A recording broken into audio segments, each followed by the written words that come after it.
You make my point. That as long as a white man does it, it's all right. A black man is supposed to have no feelings.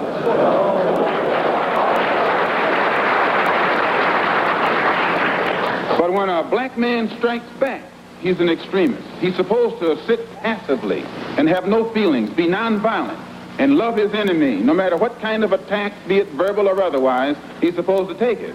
But if he stands up and in any way tries to defend himself, then he's an extremist.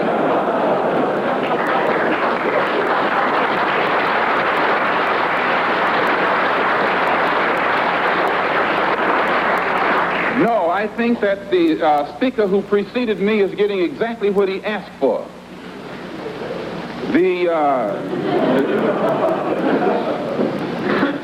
My reason for believing in extremism,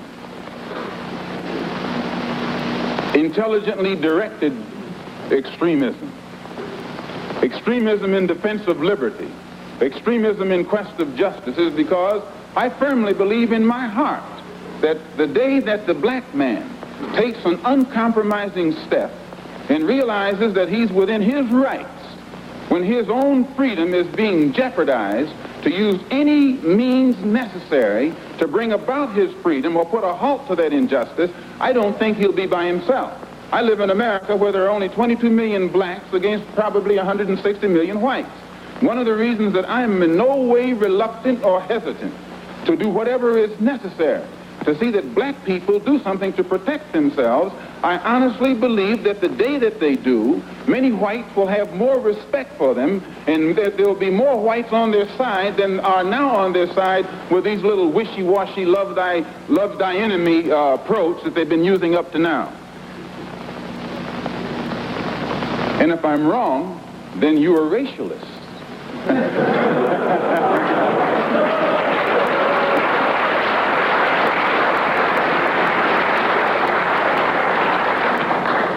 As I said earlier, in my conclusion, I'm a Muslim. I believe in the religion of Islam. I believe in Allah. I believe in Muhammad. I believe in all of the prophets. I believe in fasting, prayer, charity, and that which is incumbent upon a Muslim to fulfill in order to be a Muslim. In April, I was fortunate to make the Hajj to Mecca and went back again in September to try and carry out my religious functions and requirements. But at the same time that I believe in that religion, I have to point out I'm also an American Negro. And I live in a society whose social system is based upon the castration of the black man, whose political system is based on castration of the black man, and whose economy is based upon the castration of the black man. A society which in 1964 has more subtle, deceptive, deceitful methods to make the rest of the world think that it's cleaning up its house, while at the same time the same things are happening to us in 1964 that happened in 1954, 1924, and in 1984. They came up with what they call a civil rights bill in 1964, supposedly to solve our problem, and after the bill was signed, 3 civil rights workers were murdered in cold blood. And the FBI head, Hoover, admits that they know who did it. They've known ever since it happened, and they've done nothing about it. Civil rights bill down the drain. No matter how many bills pass, black people in that country, where I'm from, still our lives are not worth 2 cents. And the government has shown its inability, or either its unwillingness, to do whatever is necessary to protect life and property where the black American is concerned. So my contention is that whenever a people come to the conclusion that the government which they have supported proves itself unwilling or proves itself unable to protect our lives and protect our property because we have the wrong color skin, we are not human beings unless we ourselves band together and do whatever, however, whenever is necessary to see that our lives and our property is protected. And I doubt that any person in here would refuse to do the same thing were he in the same position, or I should say were he in the same condition.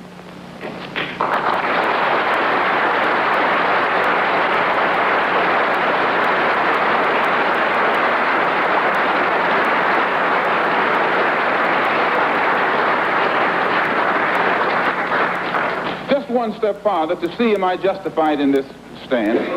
And I say, I'm speaking as a black man from America, which is a racist society.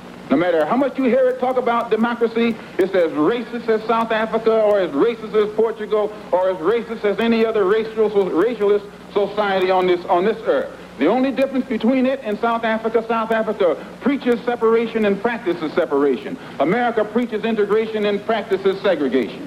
This is the only difference. They don't practice what they preach. Whereas South Africa preaches and practices the same thing. I have more respect for a man who lets me know where he stands, even if he's wrong, than the one who comes up like an angel and is nothing but a devil.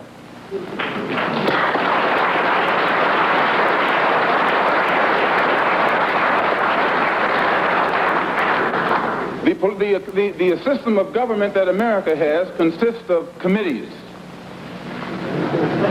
There are 16 senatorial committees that govern the country and 20 congressional committees. 10 of the 16 senatorial committees are in the hands of Southern racialist senators who are racialists. 13 of the 20, this was before the last election. I think it's even more so now. 10 of the 16 committees, senatorial committees, are in the hands of senators who are Southern racialists. 13 of the 20 congressional committees were in the hands of Southern congressmen who are racialists, which means out of the 36 committees that govern the foreign and domestic direction of that government, 23 are in the hands of Southern racialists, men who in no way believe in the equality of man, and men who do anything within their power to see that the black man never gets to the same seat or to the same level that they are on. The reason that these men from that area have that type of power is because America has a seniority system. And these who have that seniority have been there longer than anyone else because the black people in the areas where they live can't vote. And it is only because the black man is deprived of his vote that puts these men in positions of power that gives them such influence in the government beyond their actual intellectual or political ability, or even beyond the number of people from the areas that they represent. So we can see in that country that no matter what the federal government professes to be doing, the power of the federal government lies in these committees, and any time a black man or any kind of legislation is proposed to benefit the black man or give the black man his just due, we find that it's locked up in these committees right here. And when they let something through the committee, usually it is so chopped up and fixed up that by the time it becomes law, it's a law that can't be enforced. Well, another example is the Supreme Court desegregation decision that was handed down in 1954. This is a law. And this law, they have not been able to implement this law in New York City or in Boston or in Cleveland or Chicago or the northern cities.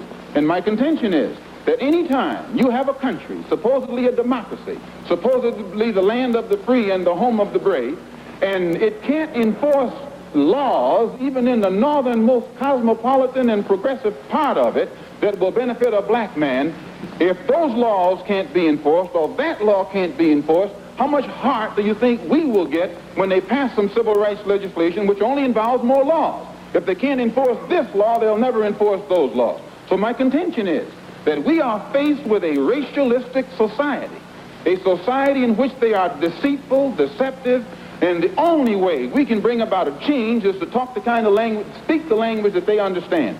The racialist never understands a peaceful language. The racialist never understands the nonviolent language. The racialist, he's spoken his language to us for 400 years. We have been the victim of his brutality. We are the ones who face his dogs that tear the flesh from our limbs, only because we want to enforce the Supreme Court decision.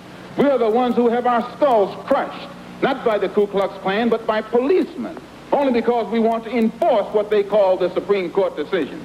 We are the ones upon whom water hoses are turned with pressure so hard that it rips the clothes from our backs. Not men, but the clothes from the backs of women and children. You've seen it yourself. Only because we want to enforce what they call the law.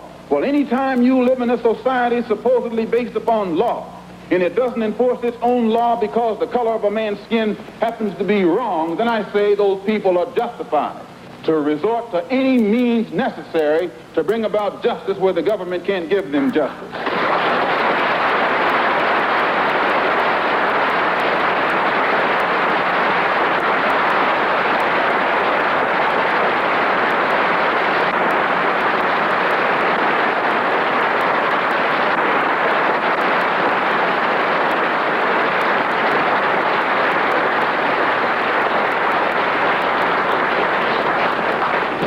I don't believe in any form of unjustified extremism.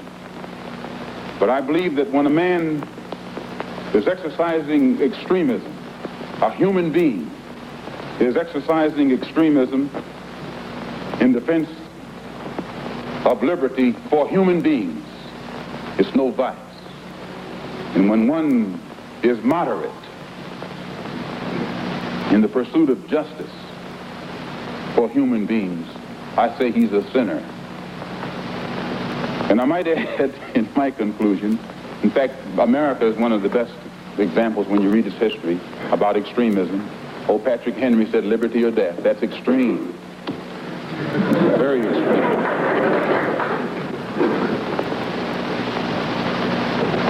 I read once, passingly, about a man named Shakespeare. I only read about him passingly, but I remember one thing he wrote that kind of moved me.